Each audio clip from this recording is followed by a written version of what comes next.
এবার বেরিয়ে এলো চাঞ্চল্যকর তথ্য। তোড়ি সিনেমা থেকে ঋতুপর্ণার বাদ পড়ার আসল কারণ সাবেক সংসদ সদস্য ও অভিনেতা ফেরদৌস। ওপার বাংলার দর্শক জনপ্রিয় অভিনেত্রী ঋতুপর্ণা সেনগুপ্ত কলকাতার পাশাপাশি বাংলাদেশের অনেক ছবিতেই কাজ করেছেন তিনি। কিছুদিন আগেই জানা গিয়েছিল অভিনেত্রী সময়ের আলোচিত নির্মাতা রাশিদ পলাশের তোড়ি সিনেমাতেও কাজ করতে যাচ্ছেন। নতুন খবর হচ্ছে ছবিটি থেকে বাদ দেওয়া হয়েছে ঋতুপর্ণাকে। তার স্থলাভিষিক্ত হয়েছেন পশ্চিমবঙ্গের আরেক অভিনেত্রী শ্রীলেখা মিত্র। খবরটি নিশ্চিত করেছেন পরিচালক রাশিদ পলাশ নিজেই। কিন্তু কেন বাদ দেওয়া হয়েছে ঋতুপর্ণাকে, তার জায়গায় নতুন এন্ট্রি নিচ্ছেন কে এবং এ ব্যাপারে আর কি জানালেন পরিচালক রশিদ পলাশ, তা নিয়ে বিস্তারিত থাকছে প্রতিবেদন বাকি অংশে। আর কেটিভি শোবিজ চ্যানেল থেকে আপনাদের সাথে আছে আমি মেহেদি হাসান।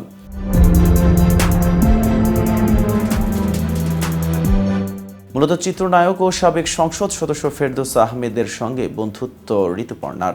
দুজনে একসঙ্গে একাধিক সিনেমায় কাজ করেছেন। বিষয়টি নতুনভাবে সামনে আসতেই এই অভিনেত্রীকে বাদ দিতে হয়েছে বলে জানা গেছে। ঋতুপর্ণাকে বাদ দেওয়াকে প্রয়োজনীয় সংস্কার উল্লেখ করে এই নির্মাতা বলেন, বিষয়টি এরকম না, আবার অনেকটা এরকম। আসলে চাইনি এ নিয়ে কোনো বিতর্ক হোক, সে কারণেই প্রয়োজনীয় সংস্কার। পরিচালক জানান, শনিবার কলকাতা থেকে ফিরেছেন তিনি। শ্রীলেখা মিত্রের বিষয়টি চূড়ান্ত করতেই সেখানে গিয়েছিলেন। ঋতুপর্ণার শূন্যস্থান পূরণ করলেন। চরিত্রটির পরিধি বাড়ছে বলে জানান পরিচালক। তৈরির গল্প লিখেছেন আহাদুর রহমান, চিত্রনাট্য সংলাপ করেছেন গোলাম রাব্বানি। এদিকে বিজ্ঞাপন, চিত্র, নাটক ও চলচ্চিত্রে কাজ করে দর্শকদের হৃদয়ে জায়গা করে নিয়েছে শোবিজের জনপ্রিয় মডেল অভিনেত্রী অর্চিতা স্পর্শিয়া। রোববার এই গ্ল্যামার গার্লের জন্মদিন। মাসখানেক যুক্তরাষ্ট্র থেকে কিছুদিন আগেই দেশে ফিরেছেন স্পর্শিয়া।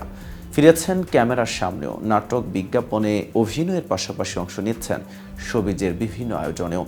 সম্প্রতি দেশের এক সংবাদ মাধ্যমের সঙ্গে সাক্ষাৎকারে কেরিয়ার সহ নিজের নানান বিষয় নিয়ে কথা বলেছেন স্পর্শিয়া। গ্ল্যামার গার্ল হিসেবে নিজেকে মেলে ধরলেও গ্রামীণ চরিত্রে অভিনয় করতেই স্বাচ্ছন্দ্য বোধ করেন তিনি। এ প্রসঙ্গে স্পর্শিয়া বলেন, আমি গ্রামীণ চরিত্র করতেই বেশি পছন্দ করি, কারণ এতে চ্যালেঞ্জ থাকে, ভারী মেকআপ থাকে না, অথচ চরিত্রের গভীরতাই আমাকে আলোকিত করে। তিনি আরও বলেন, আমি নিজের মধ্যেই নিজেকে খুঁজে পাই। বরাবরই আমার ভীষণ আর পরিকল্পনাকে গুরুত্ব দেই। অন্যের দিকে তাকালে নিজের মধ্যে ডিস্টার্ব ফিল হয়, তাই নিজের মধ্যেই থাকতে পছন্দ করি। দেশের বিনোদন জগৎ নিয়ে অভিনেত্রী বলেন, আমাদের ইন্ডাস্ট্রি আসলে এখনও ইন্ডাস্ট্রি হয়ে উঠতে পারেনি।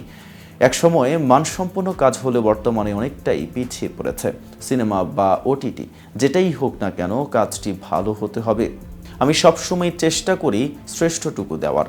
যদিও সব কাজ সমান ভালো হয় না, তবুও ব্যালেন্স করার চেষ্টা করি। তো ভিউয়ার্স, ভিডিওটি সম্পর্কে আপনাদের কোনো মতামত থাকলে জানতে পারেন কমেন্ট বক্সে।